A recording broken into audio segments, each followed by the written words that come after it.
Check me out on The Root of All Success with the real Jason Duncan. It was my absolute pleasure being here. I feel like I have dropped some amazing entrepreneurial golden nuggets. Go and pick it up.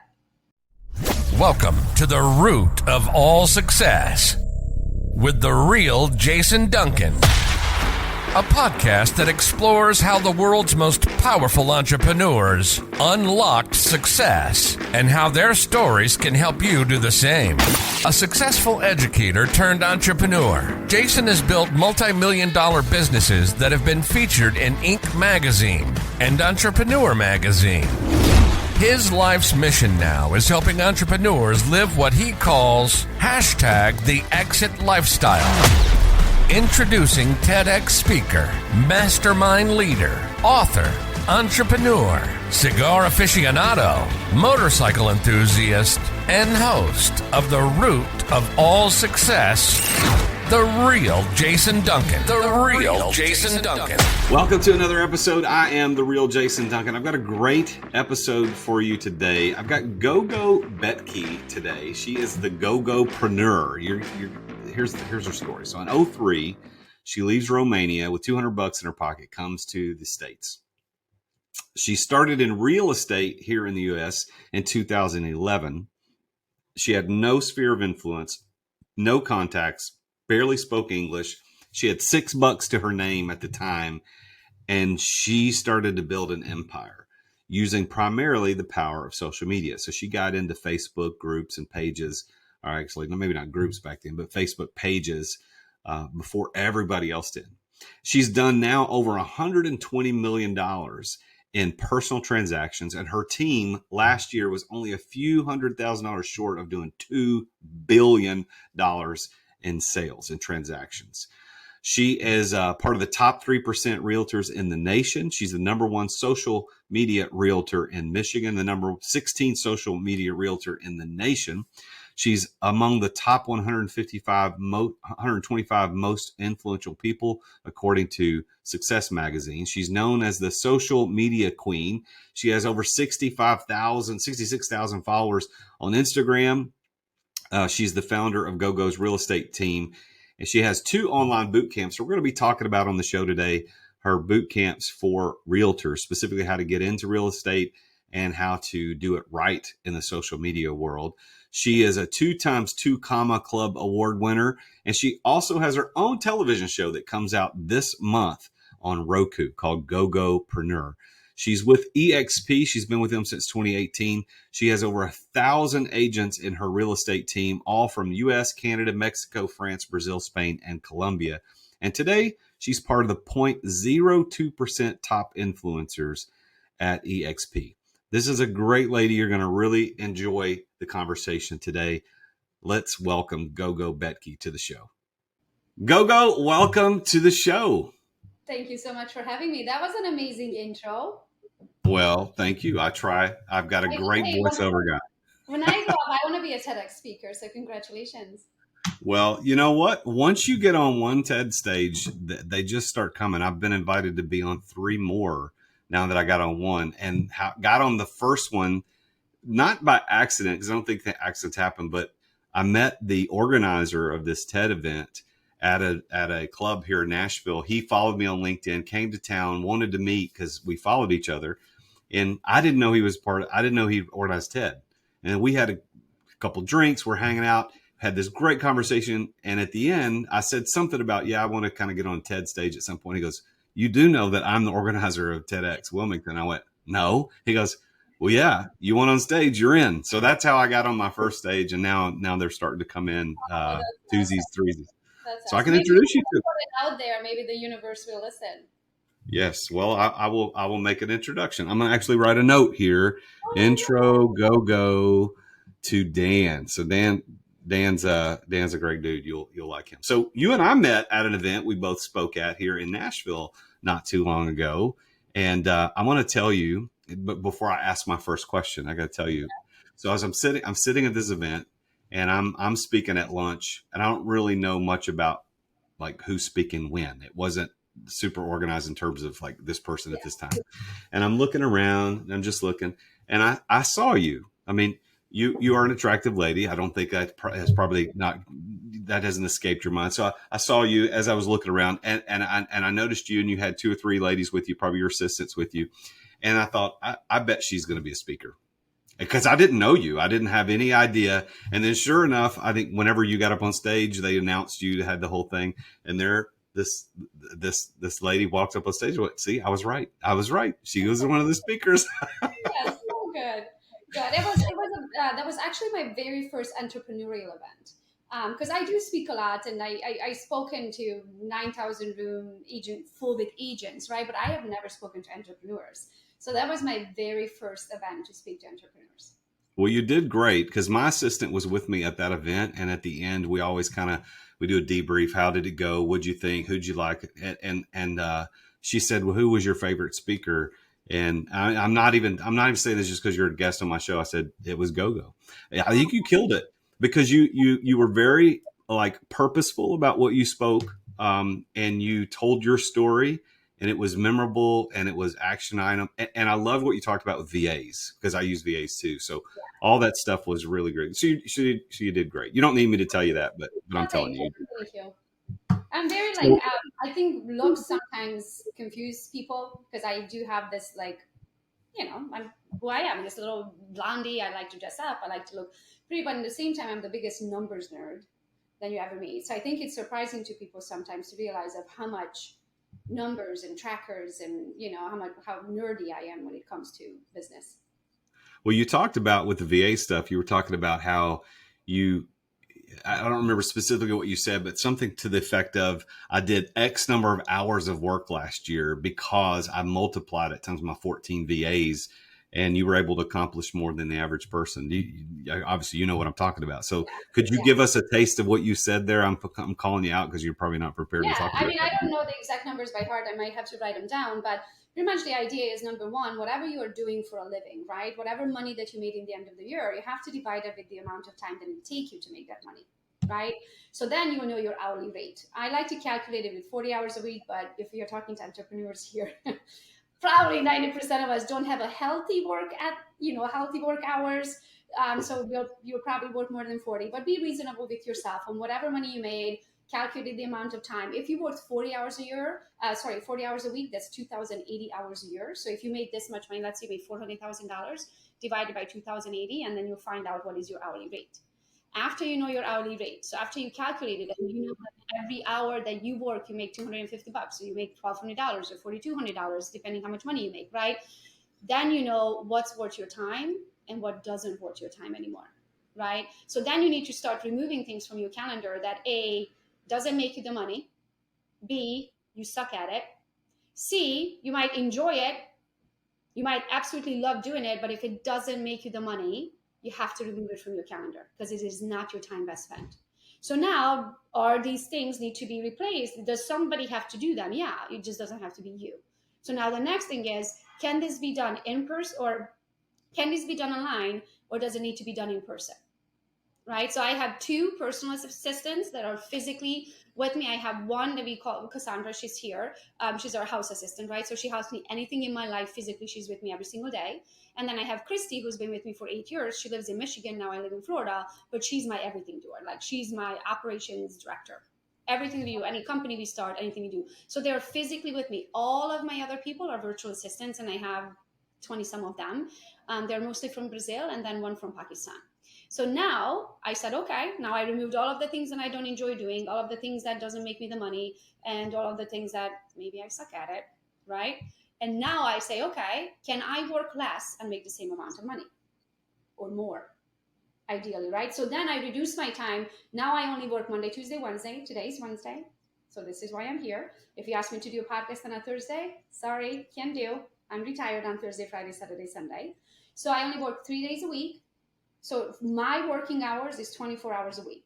So not only then I removed myself from the 40-hour week hour, I work 24 hours, but I replaced myself with 17, I think at the time when I did the math, with 17 people that work 40 hours. So if you think about, I get done, so 17 times 40, 680 hours, plus my 24 hours a week, 704 hours of work done every single week. People need to go back and rewind that and listen to that again, because I know everything you said to be intuitively true, but to hear you on stage talk about that, it was like, damn, that, I mean, it's so right. That is what we're dealing with as entrepreneurs. If we can first pull ourselves out of the things that we don't, you got to eliminate stuff, got to delegate stuff. But then if you can pull in VAs, you can do 700 plus hours of work a week. And That's systems, great. I think systems is also very important on top of having the actual human help, right? If you can, I mean, I hate saying out loud because I know some people look at it and I'm taking work away from someone, right? But I look at it as if a system can do it.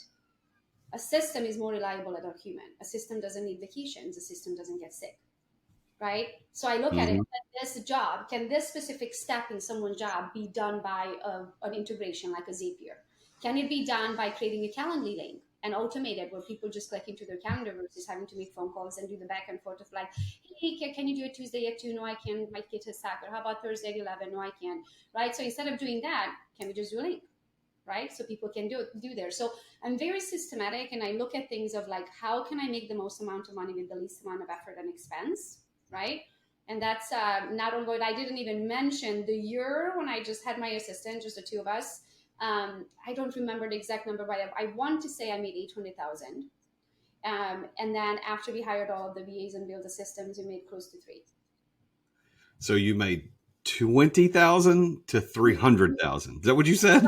No, I went from 800,000, making 800,000 to making 3 million. Oh, 20. Okay. Gotcha. The significant increase in revenue based on just bringing in other people to do extra things. You get more work done in less time. And you got more time with your family and you know what I mean? Like you actually have some time to live life. Because what I got to is like, yeah, I made all this money, but I had no time to spend it. Yep.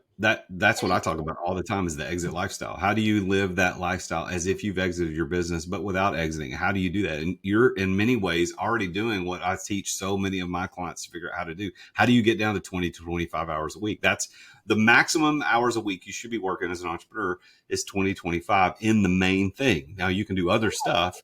I did it. Thing. Yeah, you did it. Now my goal is 10.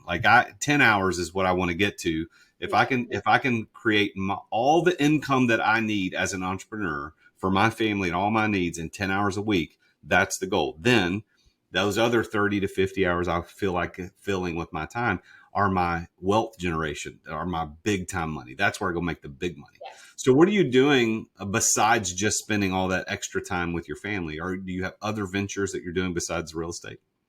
Oh gosh, yes.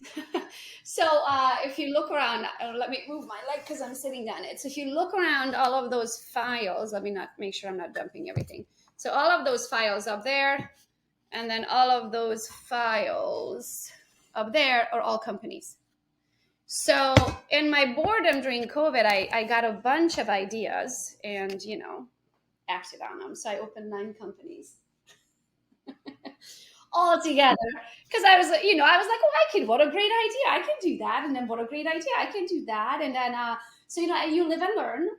One of my favorite saying is, do you know the enemy of good? Yes. The enemy of good is great. Yeah. So most people will say bad. Nope. The enemy of good is not bad. The enemy of good is great. Most people are like, but I'm doing so good. I'm good. Why would I do anything else, right? Because you could have it great. And all these things, some of these things are great ideas and some of these things are good ideas. So the good ideas, I'm shutting down this year. Back to that hourly rate. Okay. How do I don't want to sound, I'm just going to say it. Okay. If you can spend, let's say that in this specific business, it's a good idea. It was a good idea. Let's say in this specific business, it takes you 8 hours a week to work on this business and makes you $4,000. Okay? You're like, okay, so I'll make 12 grand. Did I do the math right? For what's 8? Yes. No, 16 grand. Oh, 16, yes. 16. So I make 16,000 a month, but I end up working how many hours? If I worked 8 hours, then it's 32 hours. Yep. So 16 grand in the end of the month, 32 hours worth of work.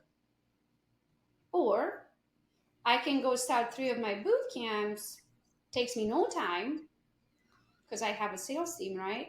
And make the same amount of money. What should I do, Jason? That's the question, isn't it? Why do people keep working at the stuff that's only good? Why do people keep doing that? Because they don't know their hourly rate. Because if they knew their hourly rate, they would never do it again. Because it's stupid. I'm literally losing money. If I keep spending 8 hours a day on this task that only makes me whatever, $500 an hour, whatever it comes out to, that is absolutely stupid when I know that my hourly rate in this business is $4,200 an hour. Where should I spend my time?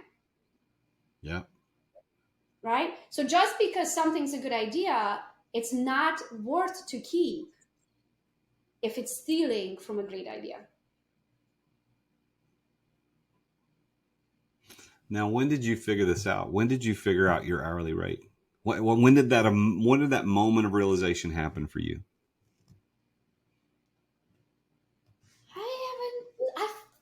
That's a good question. I think it was an evolution. I think I'm the type of person that I think all the time, and I get ideas and I want to act on it, right? But eventually what happens is you're going to run out of time. And if you're an entrepreneur like me, you're going to work yourself into the grave because you're going to want to act on every single one of them, right? And then you're going to need to have some sort of a filter, because if not, you're going to work yourself into the grave. And that is not the idea with entrepreneurship, right? So it's like, okay, then if I need to have a filter to decide, am I going to act on this or not? What is that decision-making factor? Is it how I feel about it? Is it how much time it takes? Is it how much money it makes? What is it? Right? And they kind of all tie together. How much do I enjoy it and how much headache does it give me? Right? Because sometimes you're like, well, it's $4,200, but I'm stressed out of my mind and I'm on whatever, stress medication, right? Or you might say, this is easy. Like, I'd rather make $50,000 a month and I don't even have to answer the phone than have to make $100,000 and I'm stressed out of my mind. Right? So you're going to have to figure out what are those decision-making factors for you. In the end of the day, I do work for money and I feel like I handle stress very well. So that then the decision-making factor was for me, what's worth my time the best? Where am I going to make the most amount of money for my family?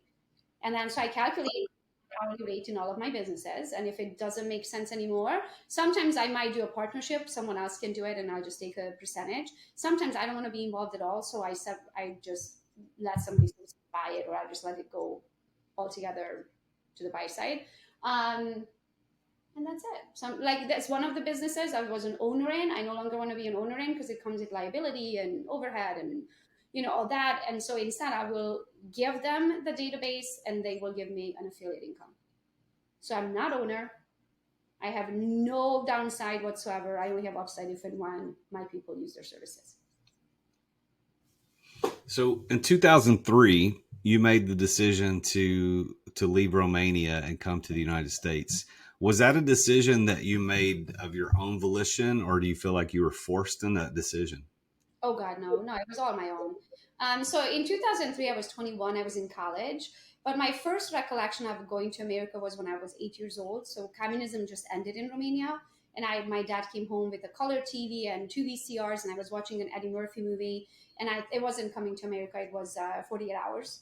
And I just thought he was so happy. And just, to me, he just seemed like the happiest person. And as an 8-year-old, I correlated to where he was at because I wasn't happy in my country, right? What was going on. So I was like, I thought he was happy because where he was at. So that is kind of like my first recollection. And I'm going to go wherever that man is at because he seems so happy. And then fast forward when I was 21, I just wanted to go. I was in college in third year and I was second year. And in third year, I was supposed to pass an English exam and I didn't speak English at all. So I figured, I'm like, well, it would be easy if I go to a land where they speak it. I'm sure I'll pick it up fast. I'll go home, take my exam, life goes on. The go home part is I didn't do.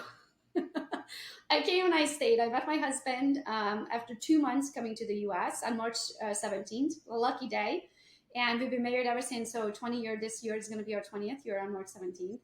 And yeah, I stayed in America, and then it became my American dream. Wow, that's awesome. So you came here to take an English exam, and then never left. And your English is really good. So Oh, good it's for you. Now, much better than what it was 20 years ago. You have no idea. It was so super bad. do you still have family back in Romania? Oh yeah, everybody's back home. My parents are actually here now visiting, but other than that, everybody's back home in Romania. Yeah, my sister, her kids, grandparents, cousins, everybody. So in 2003 you're in college. You come over here to do that. Then in '05 you meet your man who's going to be your husband. And congratulations Oh, on 2 20 months. years. 2 months. 2 months? Oh, Oh, 2 months. Oh, wow. So you meet him. Well, congrats on 20 years. That's phenomenal. My wife and I will be celebrating 28 years this year, believe it or oh, not. So that's awesome. yeah. Congratulations. So but so you meet your man. You guys get married. But in 11, so in 2011, you make a decision to go into real estate. So tell us about what happened between '03 and 2011. What were you doing in those years? So I like to call it process of elimination, what I'm not going to be when I grow up. So I did all kinds of jobs. I came as an au pair, so live-in nanny.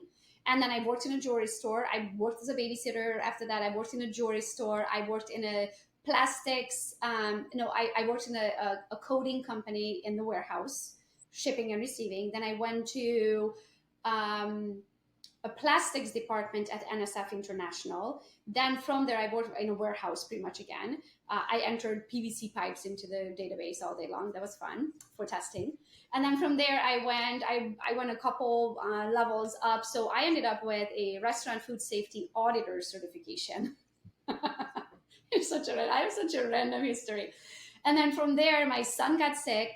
Both of my boys were born at NSF International while I still worked there. My second son, when he was born, we almost lost him. So he got hospitalized and all that. I used up all of my FMLA, so they had to fire me.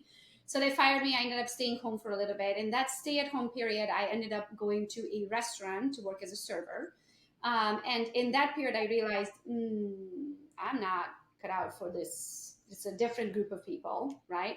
And I was like, okay, I need something else. I need to I wanted to be a mom, but I also wanted to make enough money to have for spring break and go home to Romania in the summers and just extra money, right? Because my husband was taking care of us. He made enough money for the bills and all that, but we didn't have the trips, right? And I wanted to go to spring break. I wanted to go home to Romania. So I was like, I need something that would be flexible.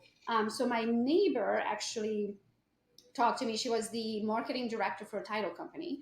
And she said, Gogo, you're so social. Because I had to have Facebook because that's how I stayed in touch with everybody at home, right? I get to see my friends getting married and having kids and going on vacation, and right? Just to stay connected to my family at home. And so I was always with Facebook. So she thought I was so social and I would make a great realtor. So she made a recommendation for Real Estate One. I went and interviewed with them. They said they would pay for my license if I pass. So by far, I'm at zero cost of doing business in real estate. And I passed right away. And I was with Real Estate One for 7.5 years. And then I went over to Keller Williams for a hot minute. And then from Keller Williams, I went over to EXP. So I've been with EXP since 2018. So in 11, you get this opportunity to get into real estate, or somebody encouraged you to get into real estate. Did you consider yourself a good salesperson prior to getting into real estate? How did you perceive you're going to go into real estate, which requires the ability to sell to some degree. Did you think that you were a good salesperson and thought this was a good idea, or are you just doing it because you thought it was interesting? So I can't necessarily say that I've done my research or how hard can it be to sell real estate, right? Think of it this way, Jason. I was a stay-at-home mom at the time, and I was watching HGTV all day long. HGTV is not a realistic representation of what realtors do. They don't knock on your door, and between the two of them, one collects butterflies and the other sharpens pencils, and they qualify for $2 million on the beach. They look at 3 houses, they buy one. Everybody's so sweet and kind during the whole process, and at the end, they walk you through it and give you a tour. That is not the reality of real estate transactions, right? But that's what I saw on television. So I was like, well, how hard can it be? Right? I didn't think about where my leads going to come. I didn't even know the words leads. Who's going to buy a house with me? I didn't think about that. I was like, that looks really fun. I think I can do that, right? So I went and got my license. And then in my first year, I made a whooping $16,000. Whoop, whoop, go me. right? And I probably spent more on gas showing houses. I probably spent more on my fees. I spent a ton in cap and cut because us realtors, you have to pay to a brokerage, right? You have to pay to be in the game. So to answer your question, no, I had no freaking idea what I got into. But I'm So the how long? loser you'll ever meet. So you made 16 grand that first year. What happened year two? What strides did you make to improve in year two? So, Source Loser. Hi, my name is Gogo. I'm a Source Loser you ever meet.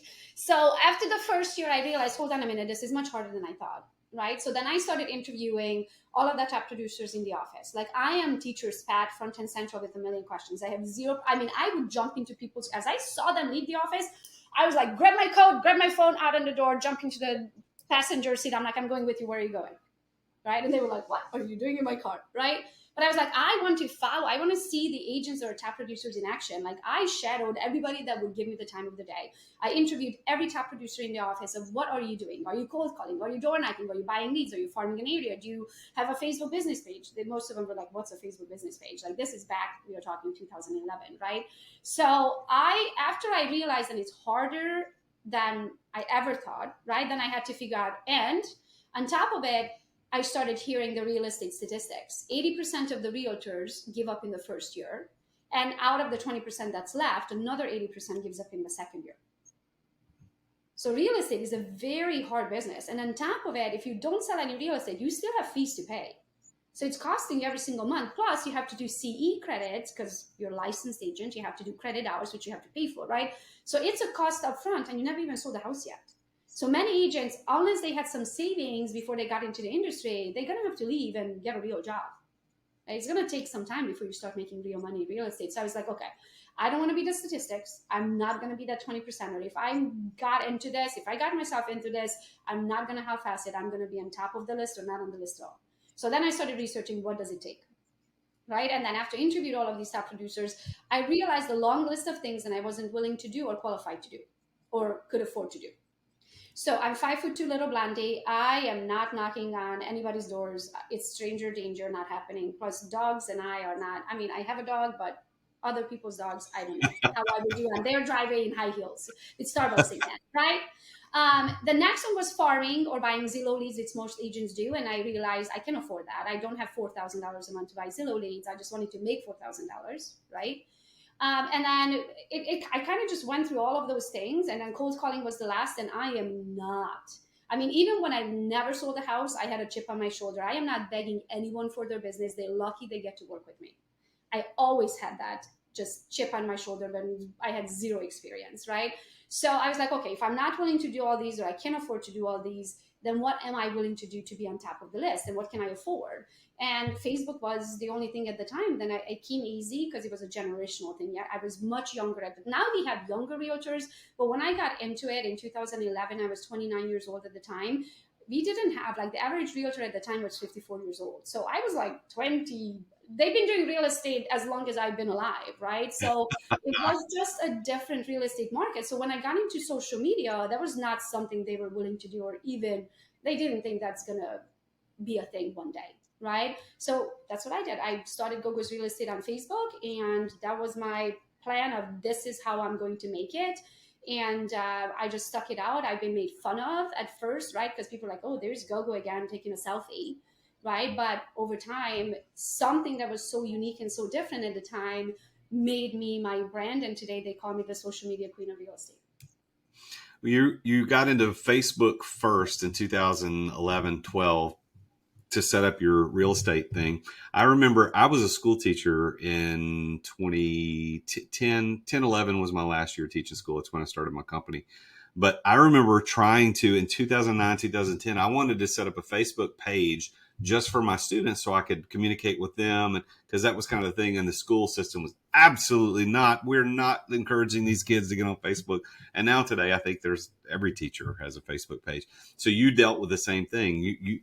Every realtor's got a Facebook page. Everybody out there is doing social media, but you were a cutting edge getting out there. So when did you realize that social media was actually going to pay off? Did you have a lead come through that you sold a house to or bought a house for? When did something happen? You're like, hey, this is actually working. No, I can say like I realized something. I just always do everything on gut feeling. I believe that God creates us and he knows what skills we have, right? So if God gives me an idea, I believe he knows what he's doing. He gave me the idea because I have the skills to make it a reality. So I don't ever question it. I just assume the finished product, right? Because I know that God would have not given me the idea if I didn't have the skills. So I've never had like, oh, this is going to be the avenue. I just had a gut feeling and I acted on it. So the gut feeling paid off because now you're the social media queen of real estate. Yeah. You've sold $120 million in personal transactions. Is that right? Yes. But Team Gogo last year, so the 1,000 agents that we have now in my organization that we call Team Gogo, we did I think it was $50,000 short of $2 billion in real estate in 2022. $2 billion.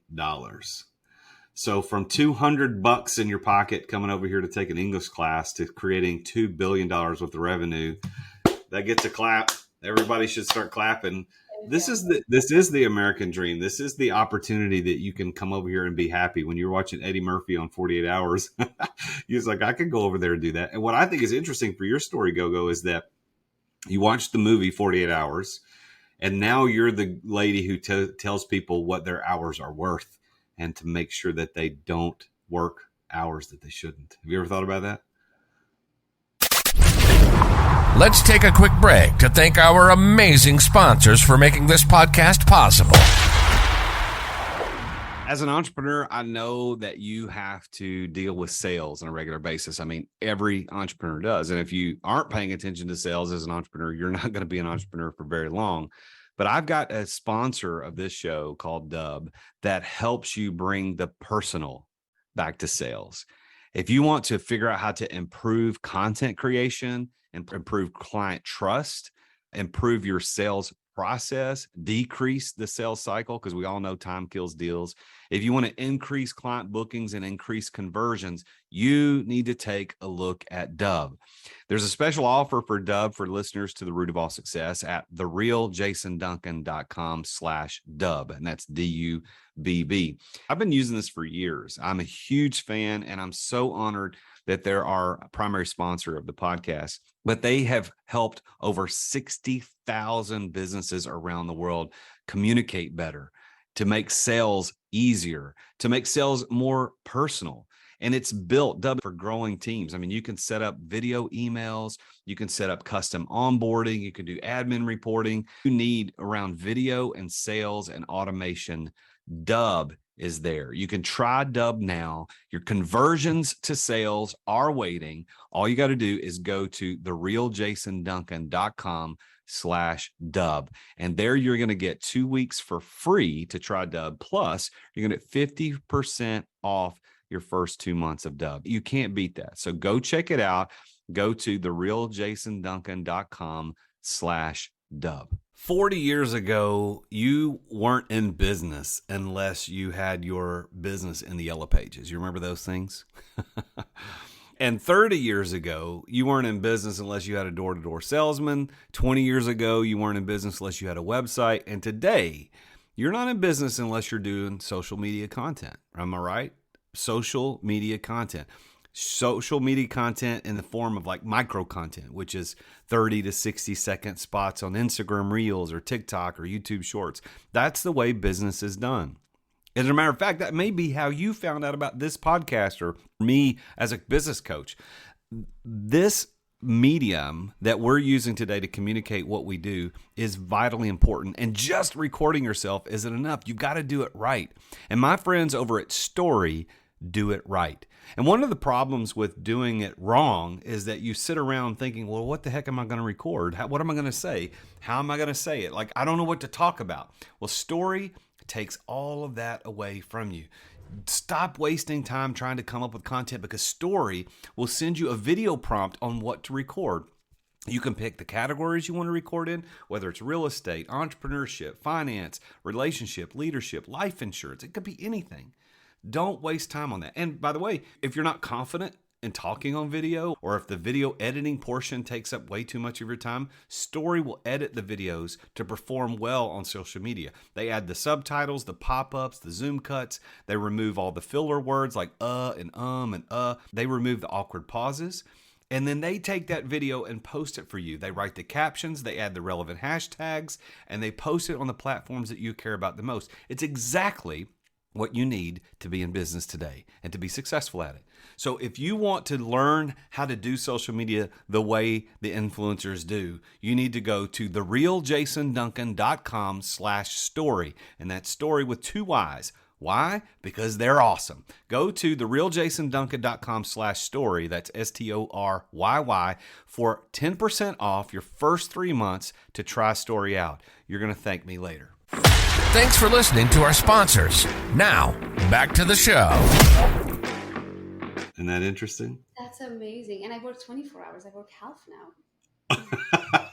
You work half of what the movie was about. Well, I think what's interesting is that this whole hour thing, this is probably what's made you more successful than anything else. If I'm as a coach, this is not what this is about, but if I'm doing a quick analysis of you, I would say you are an example of addition by subtraction. If you subtract enough things that aren't meaningful, you will have an addition. There's a law called the law of addition by subtraction. Sometimes when you subtract things, you actually add things. And that's what you've done. You've subtracted all the crap out of your life and as a real estate agent, as a coach, and only did those good things. And now you're doing $2 billion. Listen, somebody should just write me a I check. can't take credit for all of the sales, right? Like there's 1,000 agents who did the $2 billion of sales, right? But it's an organization. It's the six degrees of connections that I know somebody who knows somebody who knows somebody who knows somebody. So at EXP, we get to build what's called an organization. And I brought 240 agents to the company personally. So those are personal conversations and agents who joined the company because of me personally. And then they brought their friends that grew into 1,000. So the 2 billion is our production together. So talk about your boot camp, your agent attraction, because you just said you brought in 240 something agents into personally through your thing. Tell everybody a little bit about your boot camp, because I tell you, for example, my wife right now is going through her licensing. She's decided she wants to get into real estate. She wants to get her license. So she's doing the school right now. So what is your boot camp about, this agent attraction boot camp? So first I had Gogo's Bootcamp social media. So initially the bootcamp started with the idea that I started getting asked to go to events and speak and teach other realtors how to build a brand, how to lead generate with your own brand, like pretty much how to use social media, Facebook, Instagram, LinkedIn, TikTok, name it, right? So this is before TikTok. And I realized after the events, people would come and ask me the same questions. Like I felt like a parrot. I'm like, oh my gosh, do I have to answer the question again? I was just like, I'm going to lose my mind. If I have to ask the same question 5 or 8 times over, I'm going to lose my mind, right? So I was like, okay, I need to record myself in videos, explain everything way down to the detail. And that's the other part when you're building a coaching program, right? Something that comes so natural to you, you might not realize that. Okay, let me back this up. When people, let's say I'm talking about Zapier integrations or creating a YouTube channel or something, right? And then I got a message one day and said, yeah, Gogo, but how do I hold the phone? And I was like, oh, you want me to go way back, like back to the basics of if you're doing a story or an YouTube shorts, you have to be vertical. If this video that you're creating is going to be built into a website, you have to do horizontal, right? Like I didn't even think of that. That for me is just a given. Yeah. But when you do these type of things, when you're actually teaching something, the nitty gritty of how to build something and how something works, like a social media, like on YouTube or an Instagram, right? I realized I'm like, okay, I just have to record myself. I have to walk myself through the steps. So you start at the end and then what did you actually do? Literally step by step to get to the end result. And then create videos of every single one. So initially it was social media bootcamp only. And then I started that, I think, in 2017. And then 2018, when I switched to EXP again, I like to win. I like to joke and say, I don't care about winning, I just don't lose. Right? I want to be on top of the list. If I'm doing something, I need to be on top of the list. So when I joined and I realized everything that this company offers and all of the things that we have that we can do, right? I was like, okay, I need to be the best at it.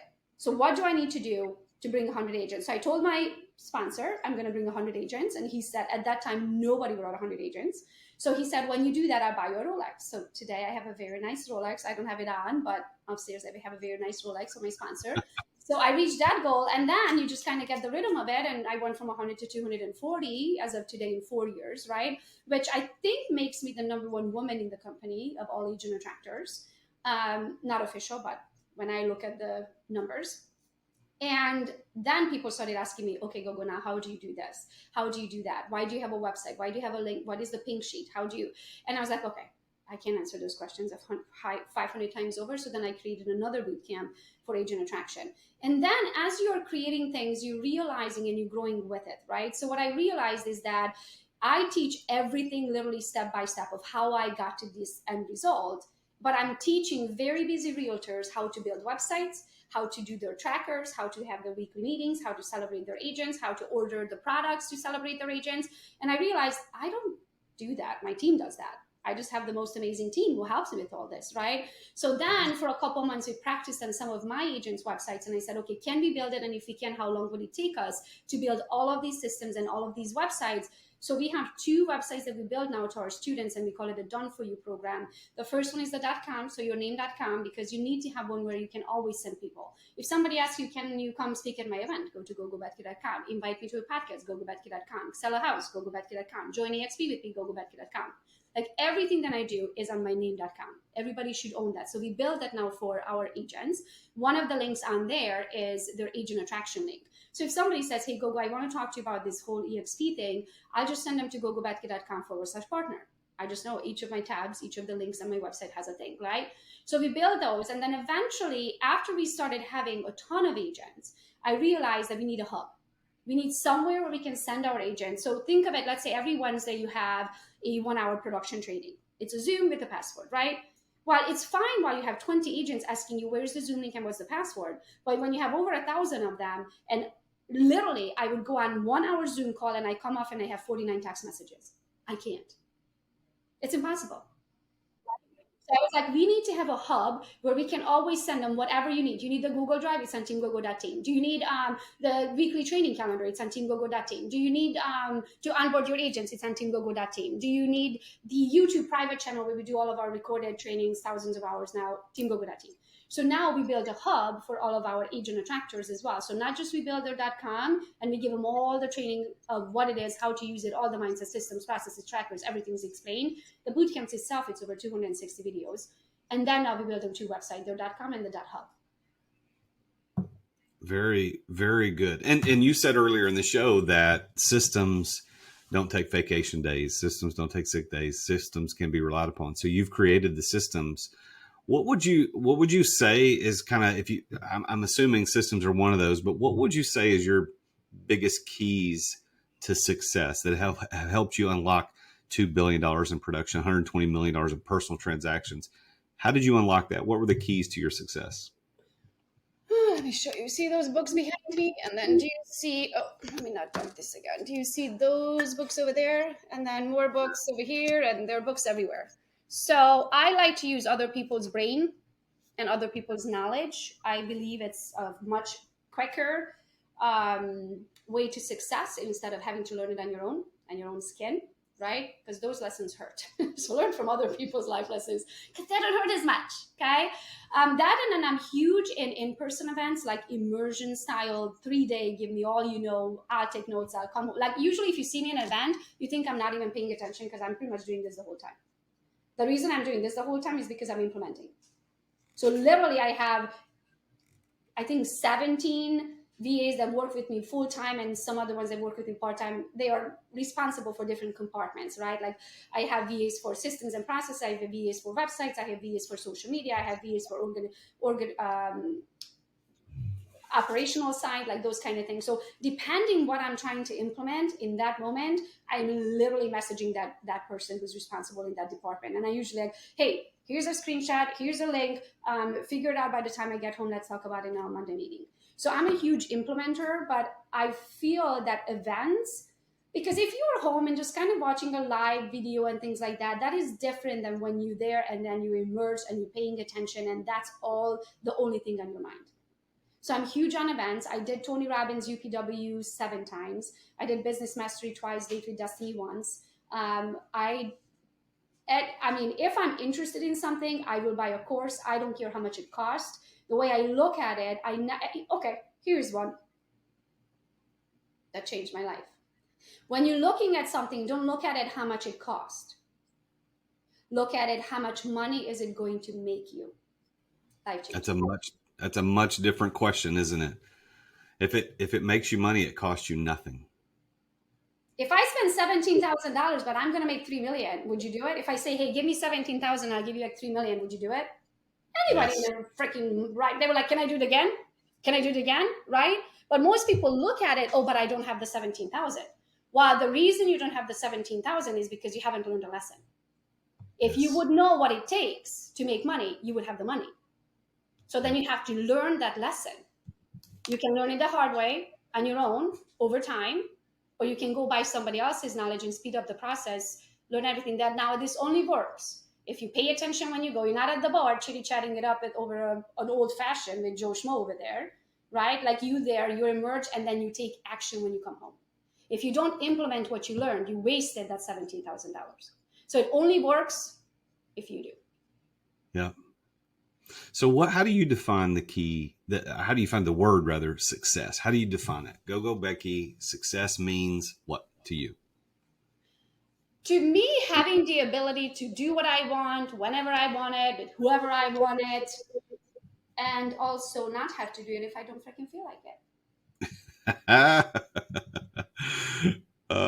I'm writing that down. I always record people's answers to this because I've got a long list of 140 plus answers to that question. So the do what I want, when I want, with whom I want happens a lot. But what you added there at the end, I don't hear people say that a lot. Not doing it if I don't want to.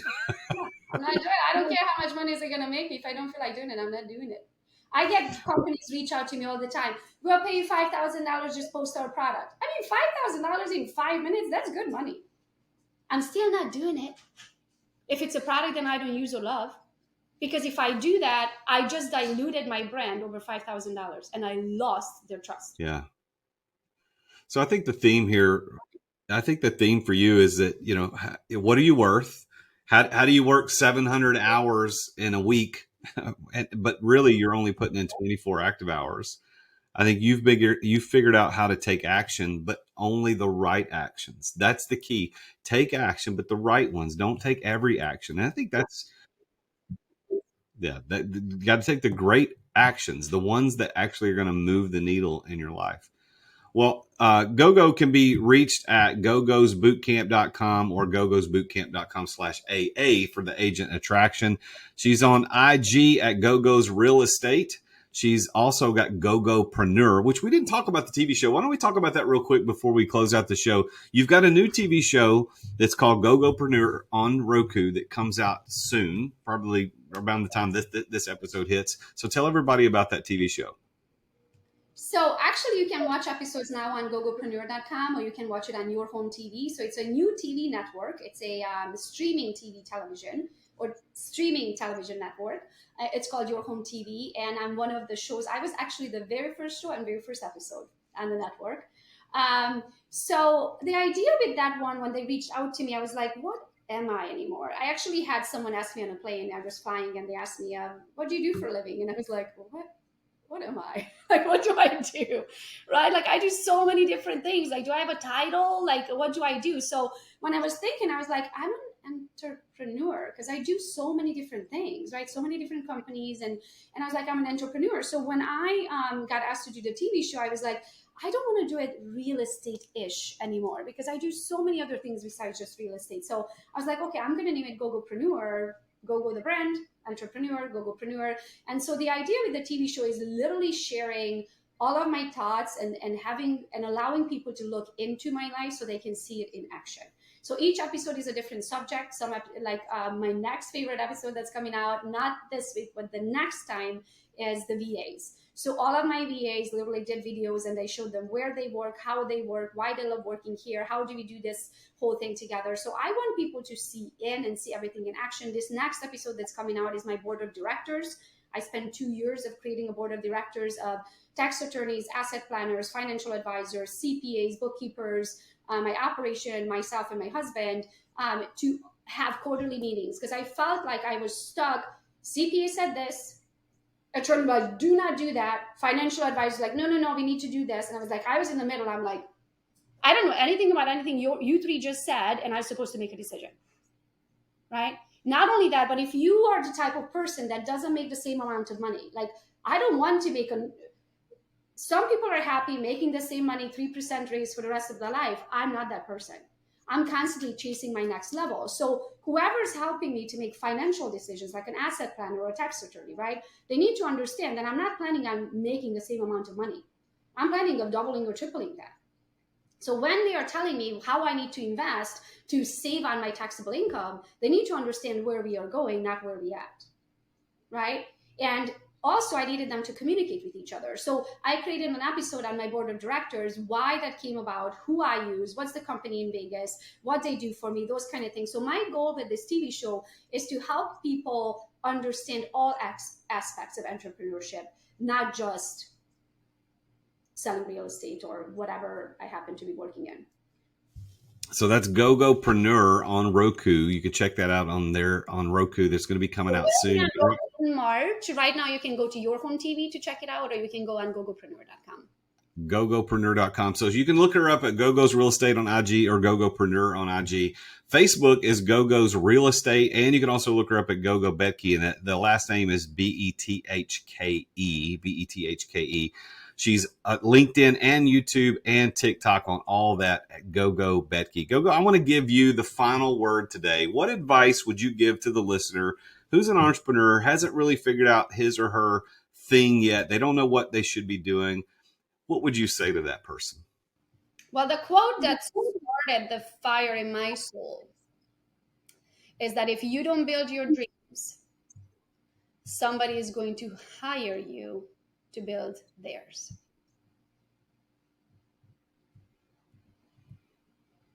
So if you have that fire inside your soul for whatever that is that you want to build, whatever business that you want to do, it is your duty to go do it. There's a reason why God gave you that idea. The question is, do you have the balls to take action? And that's where most people let an idea die. I usually wear a t-shirt that says, don't die with the music inside of you. That's really good. Gogo, it's been such a pleasure meeting you in person at that event we both spoke at last year here in Nashville. And then today getting on the show with me. So I'm honored that you've been here today. Thank you so much. Anything else you want to say before we say goodbye today? Anything else you want to add? It was my honor to be here. Thank you so much for having me. Well, thank you for being here, and let's stay in touch. Let's figure out how we can continue to work together.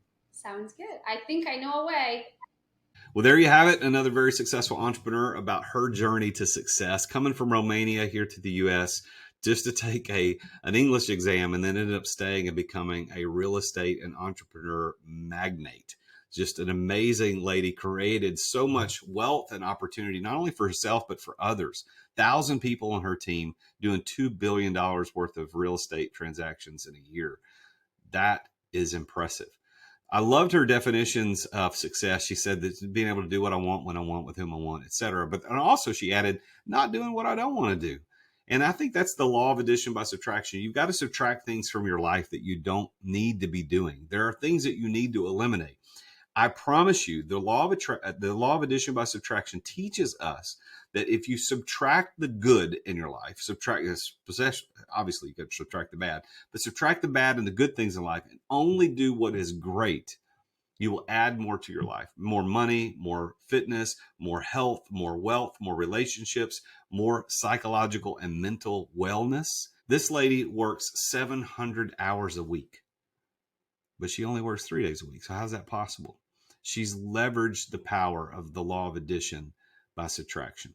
What can you do to subtract things from your life? If that's something you're interested in, that's exactly what I do as a business coach. I help people get to where Gogo is. I help people do that every day as an entrepreneur. How do we subtract things from what you're doing in the day-to-day operations of your life so that we can get you to that place where you're living the ideal life? As a matter of fact, that is what the subject of my book, Exit Without Exiting, is. It just came out this month on March 3rd on my birthday. And the book, Exit Without Exiting, can be looked at, you can go to therealjasonduncan.com/book and read all about it. But it's 3 stories of 3 amazing entrepreneurs who built great businesses, but then had very different lives as a result of the way they built their business. You're going to hear from Edward, from Cheryl, and from James about how they built their businesses and what their exit was like. And you'll be surprised to find that you can exit your business without selling it and begin living the exit lifestyle sooner than you ever thought possible. Go to therealjasonduncan.com/book. Learn about why I wrote it, who I wrote it for, and what transformation you can expect once you read that book. So go to therealjasonduncan.com/book.